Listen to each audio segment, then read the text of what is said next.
पती पत्नीतील वाद आपल्याला नवीन नाही. कुठल्याही कारणाने दोघांमध्ये मतभेद होत असतात. मात्र कधी कधी हे वाद विकोपाला जातात. याचाच परिणाम म्हणजे भयानक घटना घडतात. अमरावतीमधून अशीच एक धक्कादायक घटना समोर आली आहे. पतीने कोरियाची परिसीमा गाठत पत्नीला जिवंत जाळण्याचा प्रयत्न केला. या घटनेने जिल्ह्यात खळबळ उडाली असून जखमी पत्नीवर सध्या रुग्णालयात उपचार सुरू आहेत. अमरावती जिल्ह्यातील कापूसतळणी गावात दारुड्या पतीकडून पत्नीला जिवंत जाळण्याचा प्रयत्न केला. मुकेश तिडके असे हे आरोपी पतीचे नाव आहे.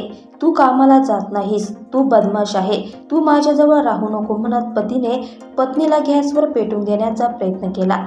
या घटनेत पत्नीचा पाय जळल्याचे सांगण्यात येत आहे. सध्या पीडित महिलेवर जिल्हा सामान्य रुग्णालयात उपचार सुरू आहेत. दरम्यान यापूर्वी तक्रार देऊनही पोलिसांनी कुठलीच कारवाई न केल्याचा आरोप पीडित महिलेने केला आहे. या घटनेनंतर आरोपी पती मुकेश तिडके विरुद्ध माहुली जहागीर पोलीस स्टेशनमध्ये गुन्हा दाखल करण्यात आला आहे.